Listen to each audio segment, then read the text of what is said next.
I bought a promise ring for a woman who gaslit me into believing I was insane. "You're a dog peeing on my tree," she shrieked, while using my mental health against me.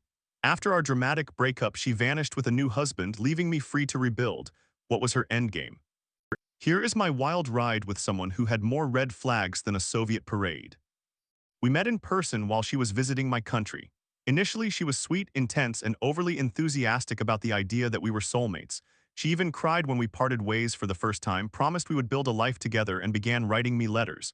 When she returned home, I started therapy to attempt to make the long-distance relationship work. Spoiler alert, it was anything but successful. At first, she called me constantly, all day, every day. I remember she would send messages with no context, expressing things like, "I am scared of losing you." On one occasion, she sent me a video showing all the alarms she set to talk to me due to the time difference. She never utilized a single one of them. Not once did she message me at those scheduled times. Then, a few months into the relationship, she frequently claimed she never had time to talk on the phone. I consistently asked if we could communicate more by phone instead of texting all the time, but she always said she couldn't. Yet, magically, whenever she was upset about some trivial matter, she had all the time in the world to call and yell. She frequently did things I never requested, but when I asked for something basic, something completely unrelated to trust, she would erupt. One time she went to sleep at her grandmother's house and I asked to see a photo of it just to get to know her family better. This led to a massive argument about how I didn't trust her. I simply preferred not to talk on the phone because I disliked her reaction. She pretended to be worried about me, but the moment I replied with a message explaining my feelings, she twisted my words, changed their meaning, and flipped the situation around, making me feel like I was the one who had done something wrong. That was the kind of position in which she consistently kept me. Even when she was clearly incorrect, she would manipulate the situation and make me feel guilty. She used to guilt-trip me during arguments by claiming her credit card was maxed out because she purchased the tickets to come see me and brought gifts for my family. However, at other times, she would provide me with proof that she respected me and wanted to reassure me, even though I hadn't requested it. Yet, in other instances, her behavior was entirely contradictory. Her actions were filled with contradictions. She would become hostile over the simplest matters. At one point, I discovered she was renting a studio near her job because she disliked taking the bus. When I remarked that it was strange she had never mentioned it, she accused me of saying she was hiding things. That level of overreaction was routine. Eventually, she returned and lived with me for a few weeks. That was when things became chaotic. She cried about everything, complained about everything, and threw a full-blown tantrum at 2 a.m. because I wanted to smoke a cigarette before going to sleep after we returned from the movies. The situation ended with her dramatically dropping her promise ring on the table, reminiscent of a telenovela finale, and calling her mother in tears. One afternoon, she became upset because I stated it wasn't that I didn't want to go out, but rather that I was fine with doing something. She began to create a scene and throw a tantrum, culminating in her threatening to arrange outings by herself while I stayed home. She was continually establishing boundaries in subtle, almost imperceptible ways. I remember when we first met, I used to playfully tease her by touching her nose with my tongue and she would laugh. However, when she returned this time, she would not allow me to do it any longer. Small occurrences like that kept happening, little rules, tiny restrictions. It was as if she constantly needed to assert her power in the relationship. Then I realized that these details had been evident from the first time I met her when she appeared 100% perfect and displayed only the good side of herself. On our first date, she kissed me on the ear, but when I attempted to do the same, she would say no, no. I later recognized that this was a small indication of how she always tried to exert control, even in the most minor details. Of course, she also used sex as a weapon. One afternoon, while we were outside, she stated she wanted to buy gifts for her family, and I ended up being the one who purchased them. The money she brought, she spent it all on herself that day and every day thereafter. Her behaviors were contradictory constantly. When she visited me, she was taking pills to avoid pregnancy. One day after we had sex, she requested that I buy the morning after pill just in case. However, 3 days later, she told me she wanted to have a baby immediately. Another amusing thing is that we had already discussed this, and she refused to allow me to choose a name for our future children. She had already decided what they would be called. I expressed that I would like to think about suitable names, and her excuse was, "But you do not know what name yet." Anytime we had an argument or I did something she disapproved of, and I still wished to resolve it, she would hit me with her favorite revenge line, "You have to pay the price." One morning I made her breakfast as usual and accidentally poured far too much dulce de leche on her pancakes. When I offered to remove the excess, she looked me directly in the eye and said, "No, now you have to eat it." Then she watched me shovel spoonfuls of that saccharine nightmare into my mouth while whispering, "Eat it." Sweet punishment indeed. I swear this happened. One time, while I was laughing at something unrelated as we were going to sleep, she turned to me and screamed, "Shut up and sleep." Other peculiar and humorous details. I remember once she mentioned someone she had met when she was younger who was like a father figure to her. One day, we were returning to the apartment, and she showed me her phone, saying, "This is the app I have to use to talk to him, but I do not use it because I have to log in every time." And I found myself thinking, what the heck? Additionally, she made superficial comments like, "You do not know what it is like to have an Instagram account with 25,000 followers." On her main account, she only posted highlights of me until one day that highlight slid all the way to the end of the row. She claimed, "It moved by itself, I did not do anything." I did not like this, and she used that as an excuse to create a new account where she only posted about me. Then she deleted all traces of me from the main account. That became a significant issue in our relationship. Her excuse: "I have a whole account just for you," as if that compensated for erasing me from all other places. The breakup. I do not know why, but the last time I said goodbye to her at the airport, she was crying again. Something inside me made me feel like it would be the last time I saw her indeed. So this occurred 2 weeks after the last time I said farewell to her in person. She had a habit of threatening to message my mother whenever she wanted to take a break. Finally, during one argument, she actually did it, messaging my mother to say we needed time apart. So I told her, "Fine, take your time." Then she became angry and stated, "I do not want to stop talking." The following Saturday, she disappeared all day. When I asked why, she accused me of bringing things up again and insisted she did want to take that break, the same one she originally claimed she did not want. A few days before that Saturday, I had commented on a photo on her main Instagram account. She became upset and told me, "I am not a tree for you to urinate on like a dog." Soon after, I discovered a random man's account, someone she followed, where his biography was clearly dedicated to her. That was the conflict that ended our relationship. As always, she denied everything. The next day, we broke up. The aftermath.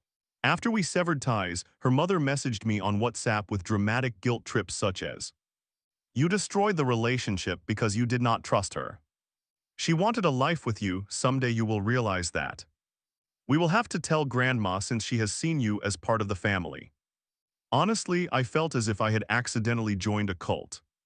While we were living together, she claimed she could not afford to travel back in December. However, exactly 1 month after we broke up in December, a friend informed me she was vacationing with some random older man, her brand new husband. Now I was not perfect. I was struggling with alcohol and drug addiction, and I have attention deficit hyperactivity disorder and borderline personality disorder, all of which are currently under treatment. But every single conflict became an opportunity for her to weaponize my mental health. "I even took your borderline personality disorder into account," she once said, as if that made her a saint. She would say things like, "I have always been perfect in this relationship." After she ghosted me, I hit rock bottom. This entire situation caused me significant cognitive dissonance, and my addiction issues escalated to the extreme. The last time I communicated with her after she had ghosted me was via email. I wrote to her earnestly about my feelings, and her final response was, "If you say so, the show must go on." Strangely, she sent me a letter the first time she returned to her country, and the mail service in my country informed me over the phone that the letter was lost because I was not home when it arrived. Ironically, exactly the morning after we broke up, the letter arrived at my house again. It seems like some cosmic dark humor or coincidence. You know what is wild? I could keep going. There are so many things I am not even mentioning. This story has chapters, spin-offs, and perhaps a deleted scene or two. Still, if you are reading this and find yourself in a situation that feels eerily familiar, someone constantly making you feel guilty, flipping things on you, acting like a victim while controlling everything, that is not love. That is emotional quicksand with a pretty smile. Since then, I have completely turned my life around. I am clean and undergoing treatment for attention deficit hyperactivity disorder and borderline personality disorder. I have forgiven myself. I have let go, and every day I feel a bit more like myself. I am a programmer, but occasionally I take freelance jobs. Economic stability has never been part of my life. I have always lived paycheck to paycheck. I am from Argentina, where everything is expensive. When I met her, I was fortunate enough to secure some work, some of which was not programming. I worked as a stagehand for a well-known rock band as a warehouse manager and was simultaneously developing a website. I invested all the money I earned into the relationship, including covering rent when she visited. However, I also ended up spending money on alcohol and drugs throughout my life, I mean. These days, I have little work, but for the first time in my life, I bought my brother a gift for his last birthday. Seeing his surprised smile made me feel that it was the best money I have ever spent. And if you are also grappling with mental health struggles, addictions, or simply attempting to rebuild after a tumultuous situation, trust me, you can. I realized something beautiful. What you give is what matters most. The results are not always relevant. Who we are is the most important thing. To this day, I have no idea what her endgame was. The letters, the promises, the rings, the drama, and I do not care. But I know for certain that this situation prompted me to put an end to my issues with alcohol and drug addiction. She inadvertently saved me. Some people do not desire love, they seek drama. I focus on the lessons learned. If something feels wrong in your relationship, trust your instincts. Especially if her mother is screaming at you in a language you do not understand. Story 2. I gave everything to my boyfriend of 3 years, but when he started college, desperation crept in. I love you, he said, but then admitted he wanted space. Watching him share laughs with his girl best friend, I realized I was the only one fighting for us. How did we get here? November was the month when we began experiencing issues because of her. We met during the pandemic and became accustomed to a world centered around just the two of us. We have been in a relationship for approximately 3 years now. I am currently employed and he has just begun his journey as a freshman in college. He expressed that he returned to college for the sake of his future and ours. He used to take great pride in my visits to his school. He did not care whether I was a male or female. I was always the one who visited him, and that never posed a problem for either of us. He frequently stated that I was special to him. Once he started school, he often boasted about me to his friends. Eventually, he introduced me to all of them, and I felt incredibly happy and excited. In November 2024, he introduced the girl to me through a chat message, stating that he had a new friend. At some point in 2024, they began spending time together and he informed me about it. After classes, he would update me, mentioning that they were often going home together and that he felt comfortable around her. Initially, I did not react. However, when things started to feel uncomfortable, particularly when it began to affect our quality time together, as they frequently played games together, I began to feel uneasy. I attempted to understand, considering that I also returned home late from work. We discussed it extensively. He assured me that nothing more was happening and told me that the girl was interested in someone else, a girl apparently, although she also liked boys. The issue is that I have never been the type to express my feelings openly. Since childhood, I have always been a quiet and easygoing person. We discussed boundaries. I explained what made me uncomfortable and he agreed. He stated that he did not want to do anything that would harm our relationship. As time passed, we started experiencing ups and downs.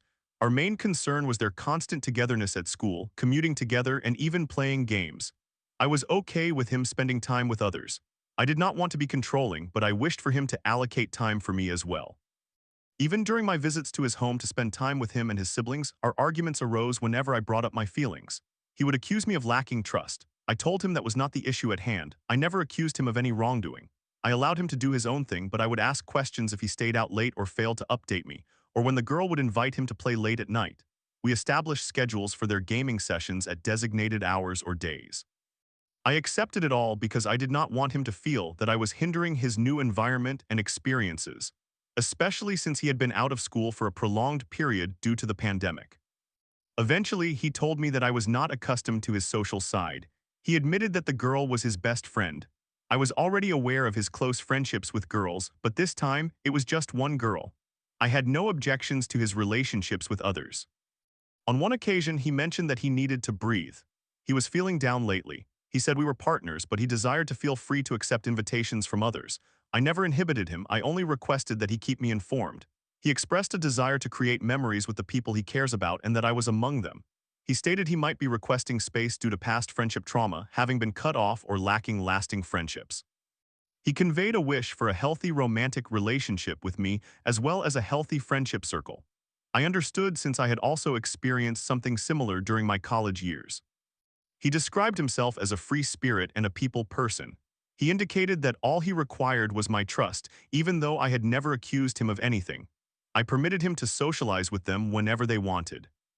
Back in August 2024, before he started school, I even proposed that we break up in case he wanted to navigate this new chapter of his life without constraints. I did not wish to hold him back. However, he stopped me, stating that I was one of the reasons he returned to school. He declined the idea of a break and mentioned that if we ever became weary, we could pause but should never break up. By 2025, he eagerly anticipated holidays because of our staycations. We were able to spend time together and engage in meaningful conversations. We even discussed our relationship plans. He consistently emphasized trust, yet he later informed me that he was not ready for a relationship. That revelation surprised me. He professed his love for me, but I sensed he was simply saying it.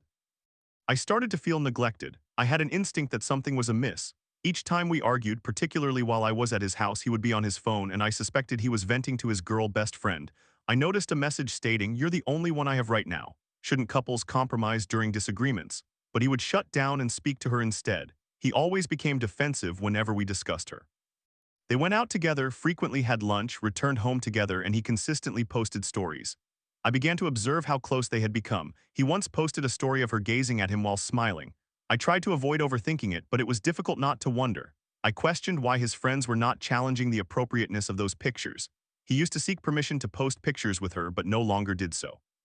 I tolerated their apparent platonic relationship, even though it caused me pain and discomfort. I expressed my feelings to him multiple times but eventually let it go because I trusted him. I loved him. I clung to that. In March, we were doing well. We even went on a date, exchanged gifts for our monthly anniversary, and he held me tightly while we walked. I felt confused but attempted to suppress my overthinking. However, in the first week of April, he suddenly requested space again because he felt down. I kept seeing their stories together while I suffered in silence. I believed he needed a break from us, so I granted him space, even though he barely messaged me. Eventually, I surprised him at his village and asked to talk. I broke down in tears. I revealed that I was facing significant challenges at home and at work, even experiencing harassment, but I had not disclosed these issues to him to avoid causing him worry. I expressed that I felt invisible to him, as if he no longer regarded me as his. I questioned whether he still loved me, and he could not provide an answer. At that moment, I knew. He eventually said he still loved me, but when I inquired if he still envisioned a future with me or if I was still the one for him, he did not respond. Instead, he cried.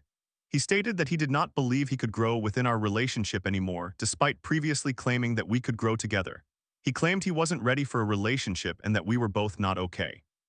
I acknowledged that our relationship was not perfect. We had issues. He became weary, so did I, but I fought for us. I was unaware that while I held on, he was already letting go.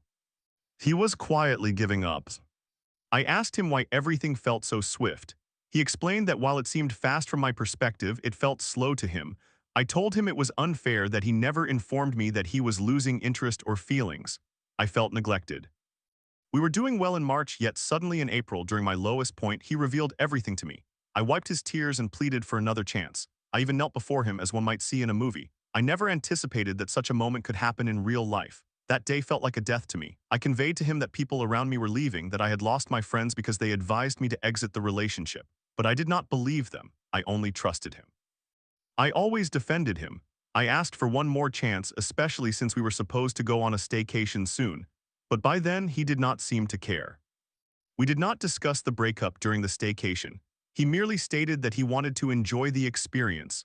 I expressed my regret that we had gone. I even brought items that might remind him of our relationship, hoping he would fight for us. But I found myself alone in my fight. A few days later, I informed him that we should go out and that I was on my way. He appeared surprised but agreed to join me. I treated him to celebrate his examination.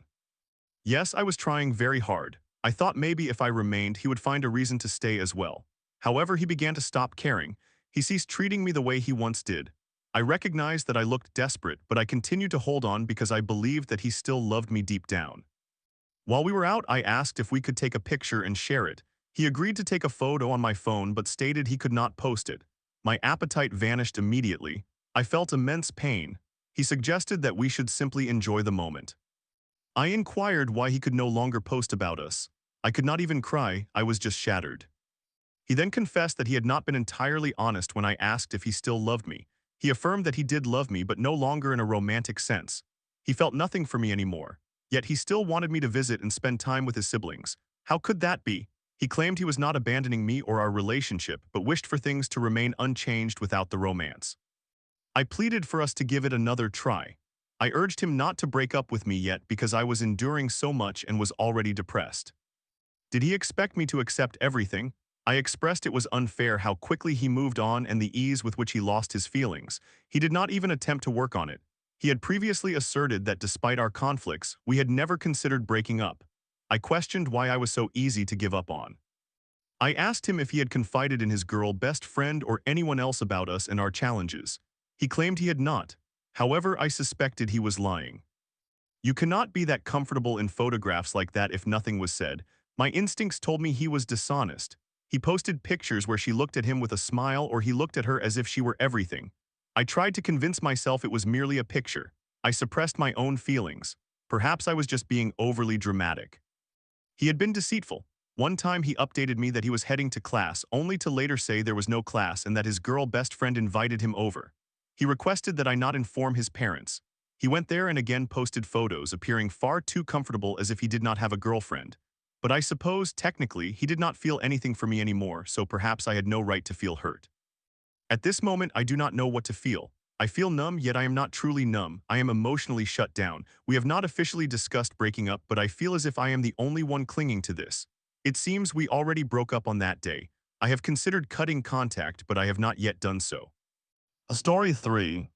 My sister cut me off, calling me narcissistic after I tried to be her friend. I haven't seen my nieces in 3 years and feel completely isolated. Despite my heartbreak, all I get is silence. I'm triggered and you're too much for me. What now? Hello everyone, I am a 40-year-old female and I am completely heartbroken. My older sister, whom we will refer to as Amy, age 44, has entirely cut me off and claims that I am narcissistic. She has also blocked me from seeing my nieces and nephews who mean the world to me. I have emailed her calmly multiple times over the past 2 years offering therapy, mediation, anything, but she does not respond. I am at a complete loss, and this estrangement is impacting not only me but also our mother and the entire family dynamic. I would like to share some background and specific examples in case anyone here can help me understand where things may have gone wrong or what I can do to start healing. I am open to feedback, even if it is difficult to hear. About Amy. She is an incredible person, in many respects intelligent, magnetic, and extraordinarily persuasive. Her friends often say she could sell ice to an Eskimo. She is even an Olympian. She has always embodied the classic firstborn, successful, polished, and responsible. I admired her deeply then and still do. Growing up, I longed for us to be best friends, to share inside jokes, and to be as close as sisters depicted in movies. However, she consistently maintained more of a parental or older sibling distance. I understand that this is not uncommon, but it made me feel like I was never fully allowed into her inner world. Example from high school. When I was a senior in high school, Amy invited me to her senior sorority play at her university. I attended with my college freshman boyfriend, who was a popular quarterback.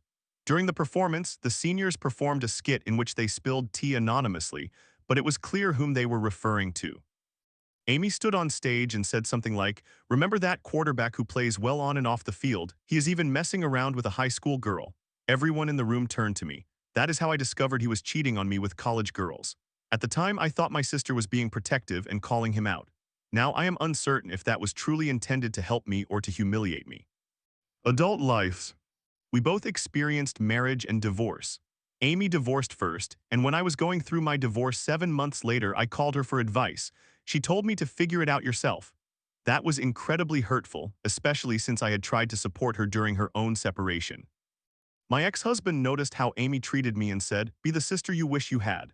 That advice stuck with me. I sincerely tried following it. When COVID hit, I had not heard from Amy for 2 months. I sent her a video expressing that I missed her and the kids. She replied with a video stating that she was satisfied with our communication level and did not need to talk regularly. I tried to respect that, but it was very painful. After COVID, we resumed family visits. When I flew in to visit, Amy did not hug me or greet me. She simply stared at her phone. My mother and I sat at the dining table, expecting to catch up. Amy remained on the couch, holding up her finger and saying, "Wait." Finally, I asked, "What is going on?" She answered, "You are too much for me. I am triggered. I need to decompress." I began to cry from shock and hurt, and she said, "See." I felt as though even my emotions were being used as evidence against me. The turning point.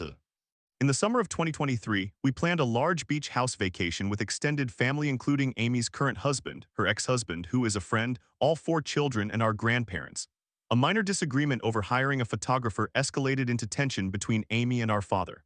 I attempted to mediate but gently sided with my father, which seems to have been the final straw. Amy told me I was disrespectful and warned me not to speak with her during the trip, explicitly stating that she would walk away if I attempted to initiate a conversation. To avoid ruining the vacation, I chose not to attend. I said, I do not want to create drama. I will sit this one out so everyone can enjoy themselves. After that, at Christmas 2023, I flew home, but Amy would not allow me to see my nieces and nephews. She informed our mother that I am narcissistic and blocked me from everything: social media, phone, and even indirect contact. I used to communicate with her ex-husband, the father of the kids, just to arrange gifts or say happy birthday, but Amy put an end to that as well and said there would be no more backdoor access. I had no idea until I landed home and my mother had to inform me. Since then, I have sent 12 calm emails each year asking if she is open to therapy, mediation, or simply talking things out. I have acknowledged my flaws and the ways I may have unknowingly hurt her. There has been no response. Our mother is now 73 years old and is terrified of being cut off by Amy as well, so she walks on eggshells. I am completely isolated from my sister's family. And yes, this estrangement hurts more than my own divorce. Why I am posting here? I am not perfect.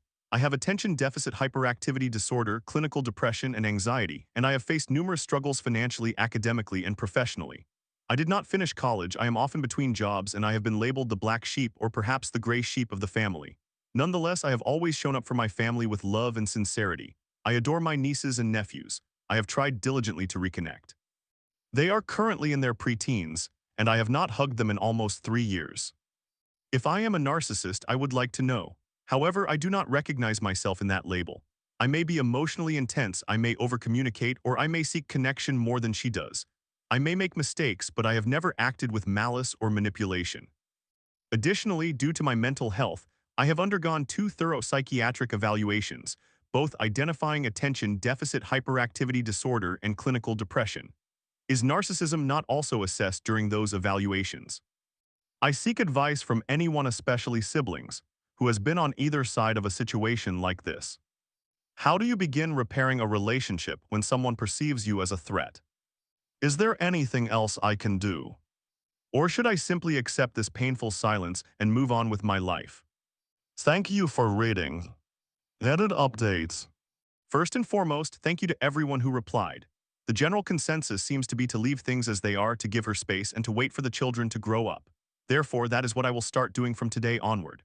As painful as it is, I have tried everything I can, and I do not want to continue pursuing someone who does not desire a relationship with me. I was perfectly fine with merely being civil and keeping things family-related. It genuinely feels like a damned if I do, damned if I don't situation. The original post was much longer, but I edited it for clarity. To provide a little more insight, my sister has previously told me that I am just too much for her, that I have a big personality, and that I am stubborn, and I will admit, I see my own stubbornness reflected in this situation as well.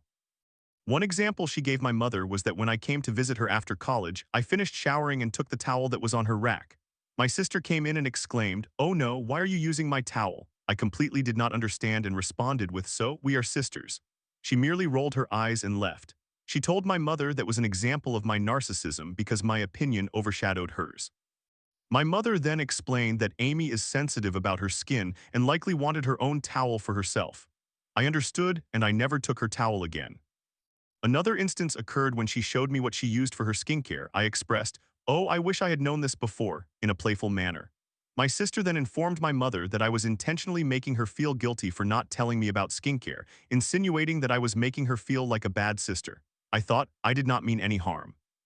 Unfortunately, she never expressed these concerns to me, and when I attempted to discuss it, she often stonewalled me and changed the subject. So I let it go. My mother has made several attempts to gently inquire about what exactly went wrong between my sister and me. However, her fallback line is always, "I have already said it before. I do not want to talk about it again." The last time my mother and I could recall her actually discussing it was in 2020. To clarify, yes, I definitely placed her on a pedestal growing up, and I now realize how unfair that was. It is a lot of pressure to bear. However, once I got to college, my perspective shifted. I began to see her as just Amy, not as this unattainable ideal. We were each other's maids of honor. I have even told her, it is okay if you do not want a deep relationship with me, but I do want to be part of my nieces' and nephews' lives. That is the aspect that stings the most. I was actively involved in their lives for the first 10 years, the monthly FaceTime calls, silly dances, experiments with slime, lava floor games, and baking together, cheering them on at games. Transitioning from that to complete silence is surreal. Moreover, my parents are in their 70s, and my father suffered a stroke last year. I honestly hoped for some civility. I did not want this situation to escalate to where we wouldn't communicate until our parents' funerals. However, it is now something I can realistically envision happening, and that is frustrating. The one thing I am grateful for at this moment is my circle of 13 amazing women from college. We have remained close, and when possible, we even go on annual girls' trips. They have known me and my sister since our college days, and their perspective suggests that maybe Amy feels resentment because she is still carrying heavy responsibilities while I am child-free, and/or there may be some form of fragility at play. She might not find anything she did wrong, leading to the narrative that I am the narcissist. They have reassured me that I have not crossed any significant boundaries as an aunt nor tried to force a relationship where it was unwelcome. The group sees her reaction as disproportionate. They have also described my interaction with their kids as resembling Ms. Frizzle from the Magic School Bus. I am actually a foreign language teacher, and I teach students of all ages.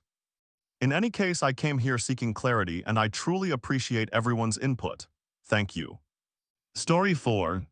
My girlfriend Amelia said, "You're such a nice guy," but then admitted her ex is her soulmate. I overlooked her cheating and lies even after she chose to strip over our relationship. "I just did a double dance," she texted. "Can I really keep this up?" To provide you with some background, the story begins in November 2023. I met my girlfriend during my final year of high school. I had been in a foolish relationship before, and I was exhausted by the same routine, so I decided to break up with her and explore my options. I ended my previous relationship and became intimate with my current girlfriend, whom I will refer to as Amelia.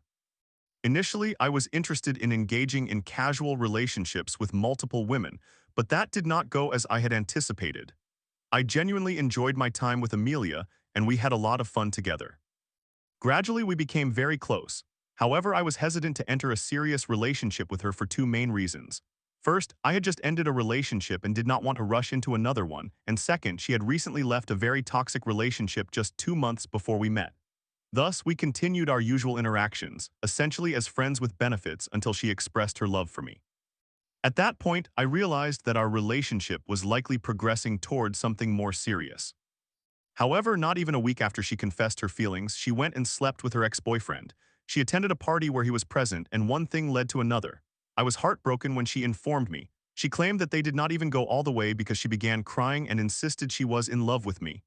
Foolishly, I chose to forgive her, and we continued as if nothing had happened. Fast forward to a month later when she celebrated her birthday party at her home, this detail will become relevant. She invited me and encouraged me to bring some friends. Upon arriving, I was surprised to see her ex at the party along with several of his friends. Although I was taken aback, I kept my composure since it was her day and they shared many mutual friends. Perhaps he came with them. I do not know at this point. I could only stay for about an hour because the party started late, and my mother insisted that I return home by 12:30 a.m. I also needed to drive my friends home afterward. Eager to be there when they sang happy birthday and brought out the cake, I asked her when this would happen. She informed me it would be at 12:15 a.m., so I disregarded my mother's wishes and stayed a while longer to be present for the celebration. To my dismay, they did not sing happy birthday, and it was already 12:30 a.m., prompting me to leave urgently. I rushed home and dropped my friends off along the way, but I did not arrive until 1:45 a.m. As soon as I walked through the door, my mother was waiting for me. She scolded me for half an hour and revoked my car privileges as well as my right to play basketball for a week. Although I felt upset, what truly bothered me was not being there for Amelia. A week later, when I had regained my driving privileges, Amelia and I were in the car together. She had fallen asleep after a long day. I noticed a message pop up on her phone and my curiosity got the better of me. I know it was an invasion of privacy. I accessed her phone and scrolled through their messages. I discovered conversations between her and her ex regarding both of us. She mentioned that I was a really nice guy, but that her ex was her soulmate and that she loved him more than she loved me. She indicated that she was merely waiting for him to return so they could be together. However, what hurt the most was when I read, "I even waited to sing happy birthday so Trey me could leave and I could have more time with my ex." This upset me greatly and I was unsure how to respond. I woke her up and asked for an explanation. She claimed she said it as a joke. I was deeply hurt by this. I suggested that we leave the car and go into the school, and we ended up discussing the matter in the library for about 30 minutes before she left. Most of the conversation consisted of her pleading for my forgiveness. Ultimately, I relented because I truly loved her. I hated myself for doing so, but I feared I would hate myself even more if I ended our relationship. 2 weeks later, I asked her to be my girlfriend. However, this was not because I felt ready for a relationship. Rather, I thought that by formally committing, she would feel more guilty about cheating on me during my upcoming spring break in a week. Her usual excuse was, "Well, you're not my boyfriend." Fast forward to the end of April, and things seemed to be going well since I had asked her to be my girlfriend. We were happy, in love, and creating memories. That is until she asked me to look through her phone to find a picture she had sent to the same friend as before. While searching, I stumbled upon messages between them in which they ridiculed me, calling me ugly and embarrassing. Amelia remarked, "I can't even bring him around my other friends because they will just laugh at me." This revelation hurt me once again, and I confronted her. This time she reacted smugly. She said, "You can't really be upset about this. We were just joking around. We weren't serious." She told me that if I wanted to, I could leave her, but that would be a foolish reason to break up with her. Despite everything, I chose to remain with her. To summarize events briefly, here is a timeline of significant moments. Start of June, she attended a party, talked to her ex-boyfriend, and took a picture with him in the backseat of a car. She never informed me about this. I discovered the picture on my phone.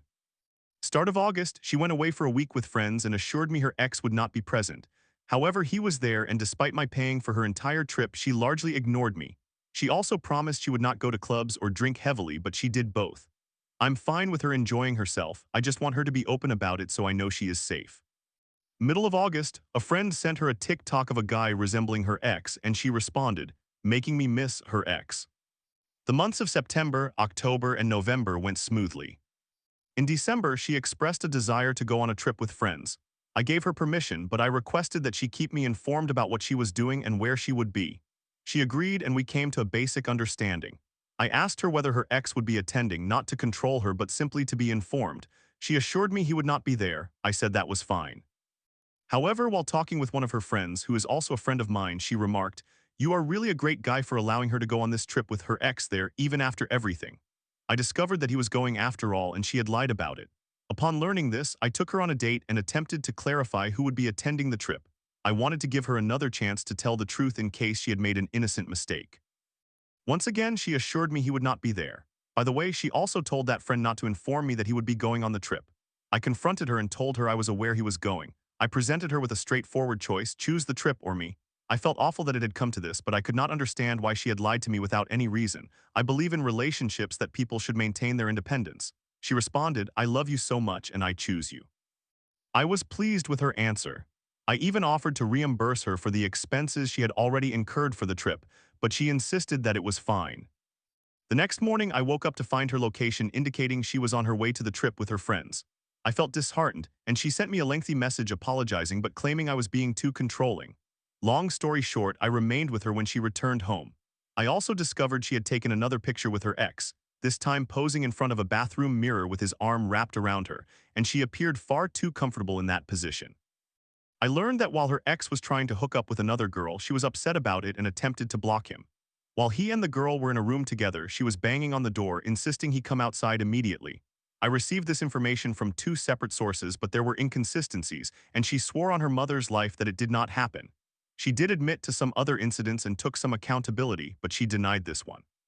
Fast forward to today, we had been doing well for a time until she recently approached me expressing a desire to become a stripper. She insisted she needed the money desperately for a car. I strongly opposed the idea and told her that if she ever set foot in a strip club, I would end the relationship for good. Just the other day, I called her, and she answered while at the strip club stripping. I was furious, but unsurprisingly, I am still with her. Today, she texted me while working and said, "I just did a double dance for a guy and had to take my breasts out." This deeply affected me and prompted me to reach out for advice. I attempted to find similar stories to mine to help navigate my feelings, but failed to do so. Hence, I am here writing all of this. I recognize I have not been the perfect boyfriend, but I have done my utmost to provide her with everything she has ever wanted. I am not worried about finding another partner, as I have received plenty of attention from women recently. However, I genuinely love my girlfriend and aspire to marry her. I want her to be the mother of my children. Despite everything, my girlfriend possesses many admirable qualities. She is beautiful, determined, an excellent cook, intelligent, funny, and we share many interests. I could not ask for a more suitable partner given everything that has transpired. I do not harbor hatred for her or regret for my decisions. I am simply in a confusing situation and uncertain about how to move forward in this relationship. Any advice would be appreciated.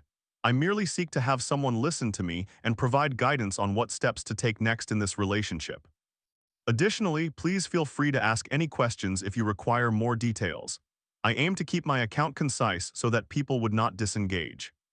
Thank you for taking the time to read this. I hope you all have an amazing day.